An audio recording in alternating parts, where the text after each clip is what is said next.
नमस्कार।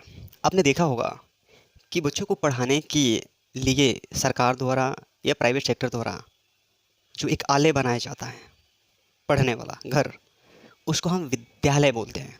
क्या बोलते हैं? विद्यालय बोलते हैं। लेकिन क्या आपने एज अ जीवन, एज अ स्टूडेंट, या ये भी मैं कहना चाहूँगा एज अ शिक्षक, कभी इस पर गहराई से विचार करने की कोशिश किया है कि वास्तव में ये विद्यालय है चीज़ क्या? और जो ये शब्द रखा गया हुआ है, जिसमें पढ़ाया जाता है, क्या वास्तव में हम वही चीज़ देते हैं बच्चों को? आइए इस पर मैं आपके साथ में डिस्कशंस करते हुए इसको मैं आगे बढ़ाना चाहूँगा। और एक सवाल जैसा होगा, इसको आपको जवाब भी देना है, क्योंकि आपका जीवन है तो आपके बच्चे स्कूल में जाता है। अगर आप स्टूडेंट हैं तो आप पढ़ते हैं, अब आप शिक्षक हैं तो आपको बेशक देखना चाहिए। चलिए इसको समझते हैं। एक बार शब्द मैं सामने लिखता हूँ।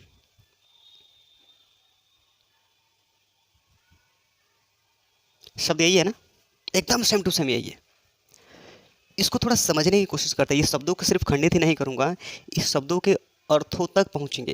ये अर्थ कितना गहरा है वहाँ तक भी जाने का हम प्रयास करेंगे, क्योंकि इसमें बहुत सारी त्रुटियाँ दिख रही हैं। क्यों आजकल जो हैं शिक्षक भी, बहुत सारे शिक्षकों को पढ़ाने में मन नहीं लग रहा है। पढ़ाने तो जा रहे हैं लेकिन मन नहीं लग रहा है। जिनको कुछ नहीं मिल रहा है काम करने को, वो टीचर का लाइन पकड़ रहे हैं। बहुत सारी चीज़ें ऐसी जो है मेरे को देखने में आ रही है, मिलते जुलते सुनने में आ रही हैं।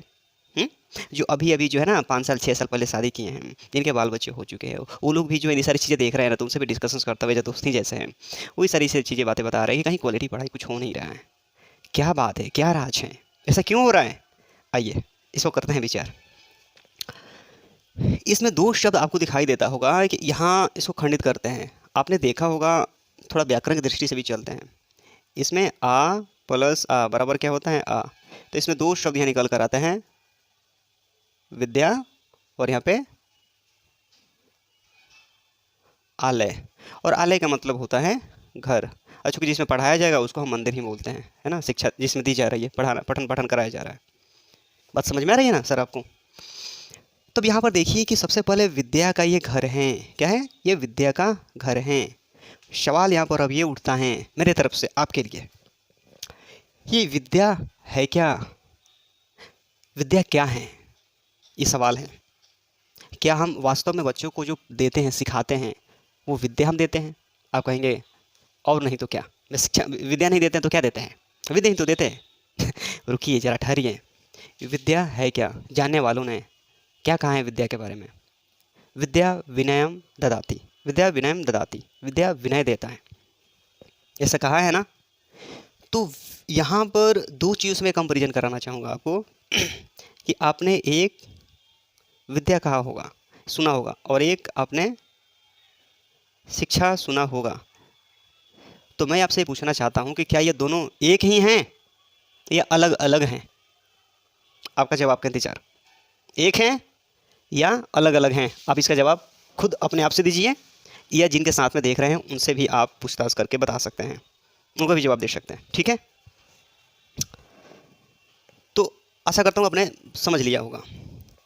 अब ये शिक्षा जो दी जाती है, तो आप देखिए ना शिक्षा में क्या देते हैं। ये क्या है क्या नहीं, ये हटा दीजिए। बच्चों को स्कूल में क्या दिया पढ़ाया जाता है? उसको अलग अलग विषय पढ़ाया जाता है। भाषा में उसको हिंदी में पढ़ाया जाता है, अंग्रेजी पढ़ाया जाता है, मैथमेटिक्स पढ़ाया जाता है, फिजिक्स केमिस्ट्री बायोलॉजी, उसको सोशल साइंस पढ़ाया जाता है, जिसमें जिसमें ज्योग्राफी आ जाता है, हिस्ट्री आ जाता है, एक्सेट्रा एक्सेट्रा, राइट? अलग अलग जैसे जैसे स्ट्रीम बढ़ता है तो उसका आर्ट्स कॉमर्स साइंस अलग अलग सेक्टर बन जाता है। फिर अलग अलग स्पेसिफिक्स जो है उसको बैचलर डिग्री करना शुरू कर देता है, यूकेजी, यानी कि अंडर ग्रेजुएट करना शुरू कर देता है, यूजी पीजी करना शुरू कर देता है। फिर बहुत इसके अवेलेबल होते हैं, सेक्शन होते हैं। तो कि सारी चीज़ें जो बताया जा रहा है अभी भी मैंने जो बोला सारे सब्जेक्ट को, वो सब चीज़ें क्या हैं? क्या वो सारी चीज़ें विद्या हैं? क्या विद्या हैं? बिल्कुल भी नहीं। जब भी संसार के बारे में जो कुछ भी दिया जाएगा, वो सारे के सारे शिक्षा के अंतर्गत आएगा ना? शिक्षा के अंतर्गत आएगा। तो हमारे मन में जो कुछ भी आता है, हमारे मुख के द्वारा जो बोला जाता है, हमारे जो कान के द्वारा सुने जाते हैं, हमारे जो जित इंद्रियां हैं, इंद्रियों के द्वारा जो महसूस किया जाता है, उसके द्वारा सुना जाता है, देखा जाता है, वो सब चीज़ इस वर्ल्ड में एग्जिस्ट कर रहा है कि नहीं करता है? करता है ना? तो जो कुछ भी इस दुनिया में एग्जिस्ट करता है उसके बारे में अध्ययन जब किया जाता है, वो शिक्षा हुआ, वही शिक्षा हुआ। अब सवाल मेरा ये उठता है कि ये शिक्षा जो है किसके लिए? किसके लिए?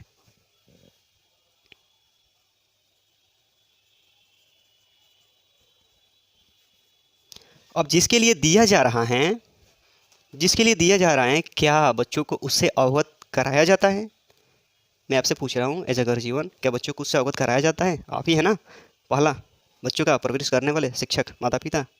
क्या आप स्टूडेंट है तो मैं आपसे पूछ रहा हूँ कि क्या आपको ये अवगत कराया जाता है कि सारी शिक्षा जो दी जा रही है किसके लिए दी जा रही है?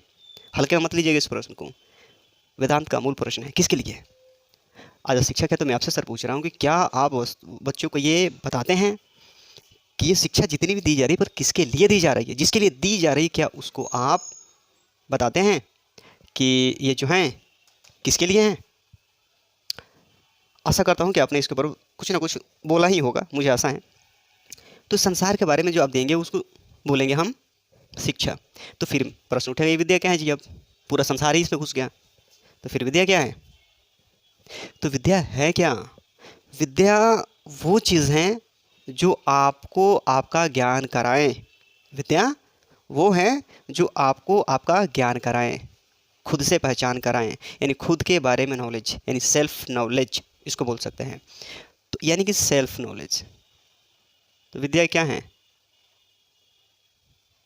Self knowledge. और सेल्फ नॉलेज को ही हम बोलते हैं आत्म ज्ञान। तो फिर ये आत्मज्ञान क्या है? विद्या तो अब सेल्फ नॉलेज बोल देता, आत्मज्ञान यहाँ क्या लगा दिया आपने?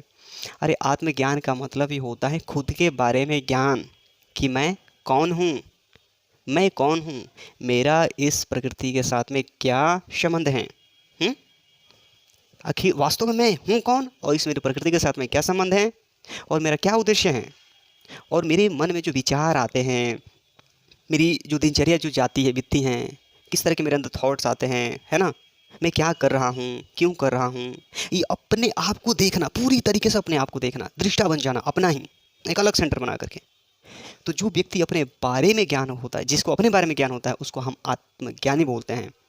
और हर बच्चों को आत्मज्ञान की शिक्षा, इसका मतलब है कि शुरुआती स्तर में ही दिया जाना चाहिए, क्लास की स्टार्टिंग में ही उसको आत्मज्ञान से अवगत कराना शुरू कर देना चाहिए, मैंने उसको उसके बारे में ज्ञान कराना शुरू कर देना चाहिए। पर माध्यम यही बनेगा ना, प्रकृति को ही तो माध्यम लेंगे ना, तो क्योंकि यही जो है ना भोक्ता बनता है, जो व्यक्ति जो होता है शरीर के रूप में होता है वही तो भोक्ता बनता है, प्रकृति को तुरंत वो भागेगा।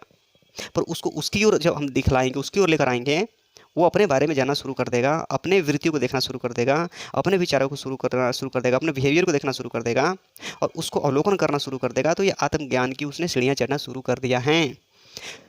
मैं सोच रहा हूँ, यही काफ़ी अचंभित रहता हूँ कि जितने भी सिलेबस है, किसी भी सिलेबस में दिखता नहीं है कि जहाँ पर सेल्फ नॉलेज आत्मज्ञान से शुरुआत हो। आज कि मेरे को सबसे बड़ी, जानने वालों ने भी कहा है, और सबसे बड़ी जो रिक्वायरमेंट्स लगती हैं कि हर चैप्टर के, चाहे कोई भी विषय हो, हर चैप्टर की शुरुआत आत्मज्ञान से ही शुरू होना चाहिए, विद्या से ही शुरू होना चाहिए, सेल्फ नॉलेज से शुरू होना चाहिए। क्योंकि सारी की सारी शिक्षा है किसके लिए? किसके लिए हैं? आप जिस सामने जिसको सिखा रहे हैं ना, उसके लिए हैं। तो उसको पता होना चाहिए कि वो कौन है। याद रखिए, वो शरीर भी नहीं है, वो मन भी नहीं है, वो शरीर भी नहीं है, वो मन भी नहीं है। वो है क्या? इसका मैं लिंक डिस्क्रिप्शन में दे दूंगा, यहाँ पर आपको दिख रहा होगा, या कमेंट बॉक्स में भी मैं दे दूंगा, है ना, डिस्क्रिप्शन में देख लीजिए कि हम कौन हैं, उसका डिस्क्रिप्शन में दे दूंगा, या फिर कमेंट में भी दे दूंगा, वहाँ से देख लीजिएगा। तो अब ये सारा चीज़ जानने और समझने के बाद एक चीज़ यहाँ पर आपको अब लेकर जाइए, अब इस पर मंथन और विचार करने की ज़रूरत है कि भाई ये विद्या अभी तक नहीं दी जा रही है तो बच्चों पर क्या इम्पैक्ट पड़ रही है। सारा शिक्षा लेने के बाद भी बच्चों की उड़ंडता, बच्चों की जो है ना वो बचपना, बच्चों की के अंदर एक गहराई, बोध, सरलता, करुणा कुछ कहीं भी नहीं दिखाई दे रही है, बस खारा नमक। और थोड़े बहुत हो सकता है तो वो जो समाज की जो एक संस्कार जो होती है वो थोड़े बहुत उसके लेप के रूप में, जड़ी बूटी के लेप की तरह उसका होगा, वो भी टिकाऊ नहीं, धूप आएगा उसको सुखा देगा, पर उसके अंदर बोध, गहराई, सरलता कोई दिखती नहीं है। क्यों नहीं देख रही है? आपने उसके अंदर इन्फॉर्मेशन इतना दे दिया है शिक्षा का कि वो उस चीज़ को हजम ही नहीं कर पा रहा है, क्योंकि उसको अपना ही ज्ञान नहीं है। तो उसको कैसे पता कि सारी चीज़ों के यूज कैसे करना है, यूटिलाइज कैसे करना है, उसका सदुपयोग कैसे करना है, उसको पता नहीं। तो जिसको अपने बारे में ज्ञान नहीं, उसको इतनी सारी चीज़ें जब दे देंगे, होगा क्या? गड़बड़ होगा ना। यानी कि सेल्फ नॉलेज, आत्मज्ञान बहुत आवश्यक है हर विषय के स्टार्टिंग में। इस वीडियो पर आपका क्या कमेंट है, कमेंट बॉक्स में अवश्य बताएं, इसके बारे में अवश्य बताएं। और इसके बारे में और जानना चाहते हैं, समझना चाहते हैं, वीडियो अगर अच्छा लगा हो तो हमें कमेंट बॉक्स में अवश्य बताइए, और मैं इस पर और भी विस्तार से वीडियोस और पूरी तरीके से स्टेप बाई स्टेप इन सारी चीज़ों के बारे में जानना चाहते हैं आत्मज्ञान से संबंधित, तो मैं आगे आपके लिए वीडियो जरूर लाऊंगा। पर यहाँ बारी है आपकी कि वीडियो के बारे में अपना थोड़ा राय अवश्य दें। शिक्षक हैं, स्टूडेंट हैं या ग्रेजुएट हैं, कोई भी हैं, इस पर अपना राय अवश्य रखें। हमारे साथ तक बने रहने के लिए आपका बहुत बहुत धन्यवाद।